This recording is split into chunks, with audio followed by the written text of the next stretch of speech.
Sir कितना concern है बच्चों के लिए।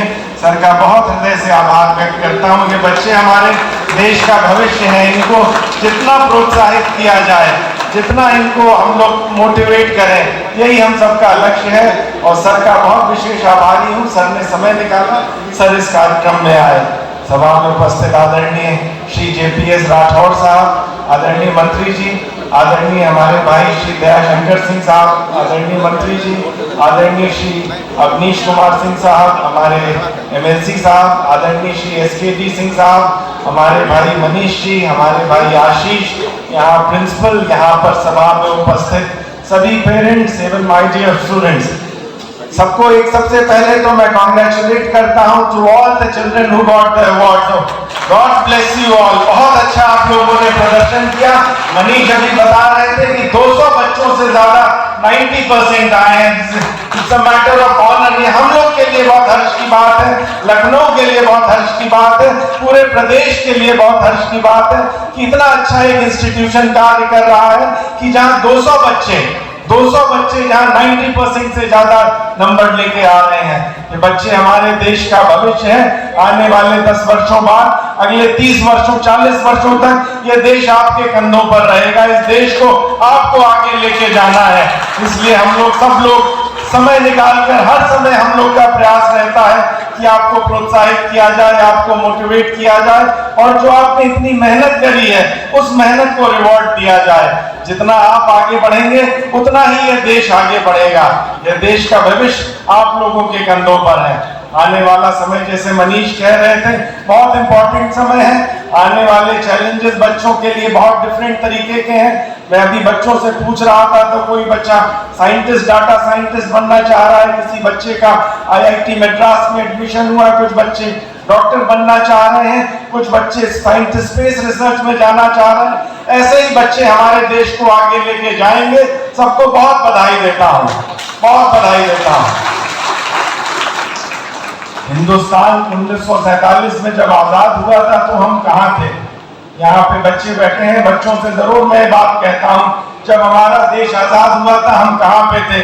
मात्र 18% साक्षरता की, literacy only 18%। Per capita income, प्रति व्यक्ति आय 500 रुपए से भी कम थी। फॉरेक्स रिजर्व 1000 करोड़ से भी कम था। आज हम कहां पहुंच चुके हैं और किनके कारण पहुंच चुके हैं? यहाँ पर सभी शिक्षक मौजूद हैं, सभी शिक्षकों का भी नमन करता हूं। ये हमारे शिक्षकों की देन है, हमारे वरिष्ठ लोगों की देन है, हमारे पेरेंट्स की देन है, आपके ग्रैंड पेरेंट्स की देन है कि पिछले 75 वर्षों में, हमारे नेतृत्व की देन है कि पिछले 75 वर्षों में हिंदुस्तान कहां से कहां पहुंच गया। जो 18% साक्षरता थी वो आज 75% से ज्यादा हो चुकी है। जो फॉरेन एक्सचेंज रिजर्व 1000 करोड़ था, आज वो 50 लाख करोड़, और विश्व में हम 5वें स्थान पे पहुंच गए हैं। अर्थव्यवस्था जो हमारी कहीं पे नहीं थी, आज विश्व की 5वीं सबसे बड़ी हम अर्थव्यवस्था बन चुकी है। और आपके सामने लक्ष्य है कि इसको विश्व की सबसे बड़ी अर्थव्यवस्था बनाना है। बच्चों के सामने लक्ष्य है कि ग्लोबल इनोवेशन इंडेक्स, जो हम 80वें स्थान पे थे, 40 पे आए हैं। हिंदुस्तान को सबसे इनोवेटिव देश बनाना है। आपको इतनी अच्छी शिक्षा मिल रही है, इतने अच्छे संसाधन SKD एकेडमी में मिल रहे हैं, उत्तर प्रदेश में मिल रहे हैं। पहले क्या था बच्चों? पहले जब देश आजाद हुआ था मात्र 4 लाख किलोमीटर सड़कें होती थी। आज 63 लाख किलोमीटर का सड़कों का जाल, और हिंदुस्तान विश्व में दूसरे स्थान पर पहुंच चुका है। हमारे पेरेंट्स ने, आपके माँ बाप जो यहाँ पे बैठे हुए हैं, उन्होंने कितने कष्ट से देश को आगे बढ़ाया है। आज हिंदुस्तान को 5वीं सबसे बड़ी अर्थव्यवस्था बना दिया है। और आदरणीय मोदी जी के नेतृत्व में, योगी जी के नेतृत्व में, और हमारे उत्तर प्रदेश की सरकार के जो आदरणीय हमारे स्वतंत्र देव सिंह साहब बैठे हैं, दयाशंकर जी बैठे हैं, JPS राठौड़ साहब बैठे हैं, उत्तर प्रदेश को हिंदुस्तान की दूसरी सबसे बड़ी अर्थव्यवस्था बना दिया। लगातार प्रगति के रास्ते पे उत्तर प्रदेश चल रहा है, देश चल रहा है। इस देश को आपको लेके आगे जाना है। साइंटिफिक एजुकेशन, डिजिटल एजुकेशन सबसे महत्वपूर्ण है आने वाले समय में। आने वाले समय में साक्षरता के मायने बदल चुके हैं। अब जो लोग डिजिटली लिटरेट होंगे वो साक्षरता की कैटेगरी में आएंगे। आने वाली नौकरियां, जैसा मैं देख रहा था, बच्चों को खुद भी जानकारी है, डाटा साइंटिस्ट की रहेंगी, डाटा एनालिस्ट की रहेंगी, डाटा ऑपरेटर्स की रहेंगी, आर्टिफिशियल इंटेलिजेंस में रहेंगी, मशीन लर्निंग में रहेंगी। तो आप लोगों को डिजिटली बहुत साक्षर होना है, बहुत मजबूत बनना है। आने वाले समय में आर्टिफिशियल इंटेलिजेंस चैलेंजेस भी देगी, आपके लिए वो नए चैलेंजेस होंगे। पुरानी पीढ़ी ने दूसरी तरह के चैलेंजेस देखे, बिजली पानी सड़क की समस्या के बाद भी हिंदुस्तान को कहां से कहां पहुंचा दिया। आज हम गर्व से कहते हैं कि हम हिंदुस्तान में रहते हैं और पूरा विश्व हमको देखता है। आदरणीय प्रधानमंत्री मोदी जी विश्व के उन चुनिंदा राजनीतिज्ञों में है जिनको अमेरिका की पार्लियामेंट ने दोबारा भाषण देने के लिए, उनकी बातों को सुनने के लिए बोला। तो आज हिंदुस्तान का पूरे विश्व में सम्मान हो रहा है और इसको आपको विश्व की सबसे बड़ी अर्थव्यवस्था बनाना है और आपको हिंदुस्तान को सबसे इनोवेटिव कंट्री बनाना है।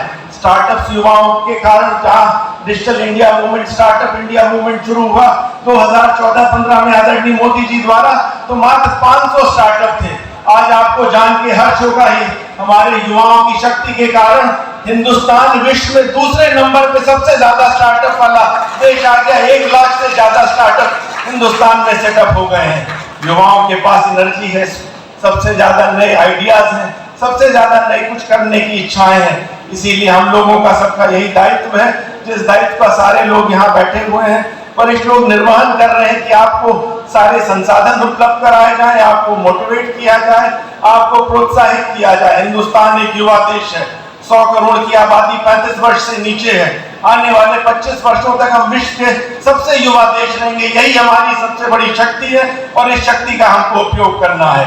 यहाँ सबके पेरेंट्स बैठे हुए हैं, पेरेंट्स से यही उम्मीद करूंगा, बच्चों को और मोटिवेट कीजिए, आने वाले चैलेंजेस से इनको लड़ने के लिए तैयार कीजिए।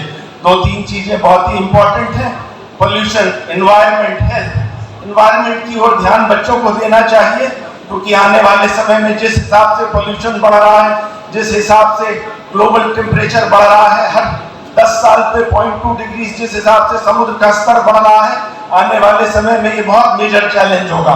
तो बच्चों के सामने, आने वाली जनरेशन्स के सामने ये एनवायरनमेंट को ठीक रखने का बहुत बड़ा चैलेंज है।